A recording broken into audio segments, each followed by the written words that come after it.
Mexico, 25 millions d'habitants. Ici, les populations qui vivent dans la rue sont toujours plus nombreuses et n'ont pratiquement aucun droit. Pauvreté, exclusion, violence sont leur quotidien. Pour les aider à survivre et à défendre leurs droits, des travailleurs de rue sont à leur côté, chaque jour sur le terrain, avec l'association El Caracol.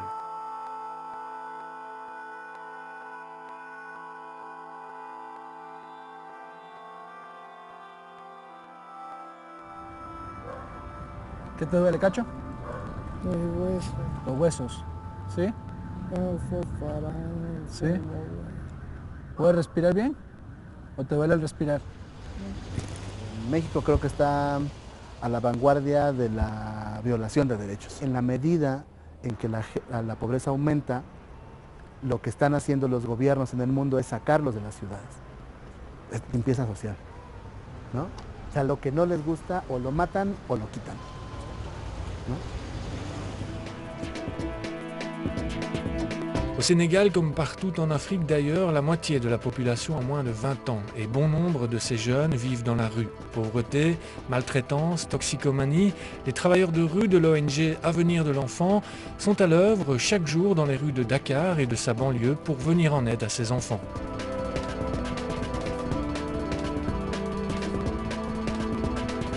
Salam alaikum.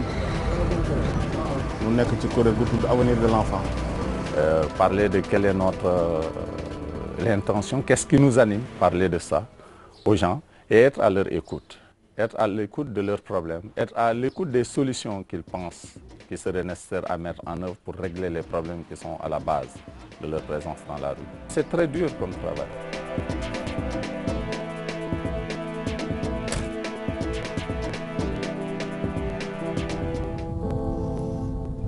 En Europe également, les travailleurs de rue sont bien présents. À Liège, par exemple, en Belgique, l'association ICAR travaille dans les rues de la ville pour un public de personnes prostituées. Un travail de nuit, dans les quartiers, au contact de ce public particulièrement vulnérable.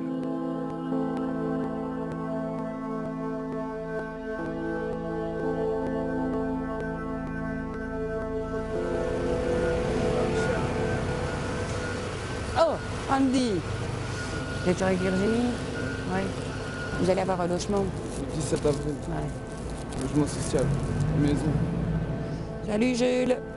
Ça va? Attends, excuse-moi, logement social? Ah ouais? Et où? Pour Ben au pont.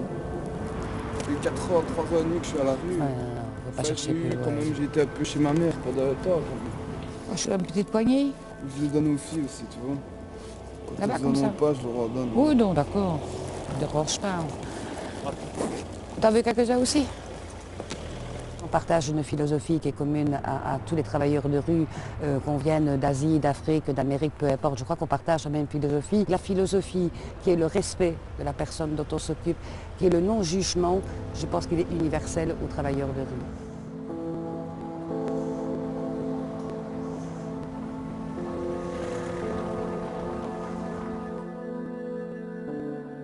Et face à ces enjeux partout présents dans le monde, des travailleurs de rue se sont mobilisés à travers un réseau international. Dynamo International a vu le jour en 2002 et ce réseau réunit aujourd'hui des travailleurs de rue du monde entier. Objectif, la reconnaissance du travail de rue, la prise de parole des acteurs de terrain et l'interpellation des pouvoirs publics.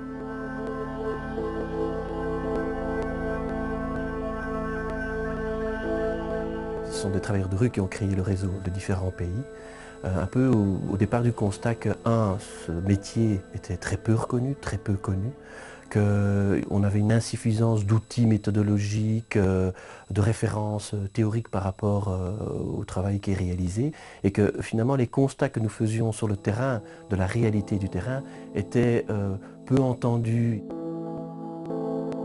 Et en 10 ans de mobilisation, la reconnaissance du travail de rue a réellement progressé. En parallèle, le réseau a mis en œuvre un important travail de fond à travers la construction d'outils et de guides méthodologiques ou encore l'organisation de formations ou de séminaires d'échange de pratiques comme ici à Prague en 2011 avec les membres de la plateforme européenne. Le réseau est agréé en effet par l'Union européenne dans le cadre du programme Progress de lutte contre la pauvreté et l'exclusion sociale. we learn a lot from each other because every country has a different framework, legal framework, social framework. So every time we have to learn a lot from each other. It's very interesting to see how different countries is working with young vulnerable people in the street. Of course it's not the different countries is struggling with different kind of problems, but I think mainly it's the same perspective how to work on the street. But I think it's a continual battle to get street work accepted. Both with authorities but also with other practitioners. Some people are always suspicious. What do you actually do? Do you actually do anything at all? Point d'orgue de cette mobilisation internationale, le forum Parole de rue qui a réuni en 2010 l'ensemble des acteurs du réseau avec pour objectif de rédiger un cahier de recommandations remis aux autorités politiques. C'est que tout individu, quelle que soit sa situation sociale, a droit à être reconnu comme sujet de droit et sujet de son existence. Cela implique le respect de tout droit promu par la Convention des droits de l'homme et celle relative aux droits de l'enfant. C'est certainement dans notre pratique de travailleurs de rue, si les exemples sont multiples, si les réalités sont multiformes, il y a en tout cas un point commun, c'est cette éthique du respect de l'autre qui fait le lien entre les travailleurs de rue et la société. La manière de poser le problème en Belgique, en France, aux États-Unis, la méthodologie peut être différente, mais nous avons un dénominateur commun, c'est de travailler pour le bien-être de la personne. La manière d'approcher quelqu'un, c'est la même. On doit entrer en contact pour comprendre ce qui est à la base des difficultés de cette personne. Et c'est ça ce qui nous unit au nord tout comme au sud. Nous nous battons pour un nouvel ordre économique mondial parce que la conjoncture actuelle n'est pas très favorable, notamment aux populations qui ont des difficultés. Ils sont les premiers laissés pour compte, ils sont les premiers à traquer. À partir du moment où vous êtes un réseau qui compte plus de 42 pays et bientôt 50, la parole est prise en considération de manière un peu différente. Donc pour nous, il est essentiel effectivement que les constats qui sont faits par les travailleurs de rue sur leur terrain au quotidien puissent être relayés d'abord au niveau national, qu'ils puissent réfléchir un peu aux problématiques qui sont vécues dans chacun des pays, trouver des réponses structurelles à ce qui se passe dans chaque pays et que ces constats puissent aussi être relayés au niveau international, aux plus hautes instances, aux Nations Unies, au Comité de Genève, au Conseil de l'Europe. On est de plus en plus entendu au niveau international et on l'est d'autant plus qu'on est le reflet de ce qui se passe réellement sur le terrain.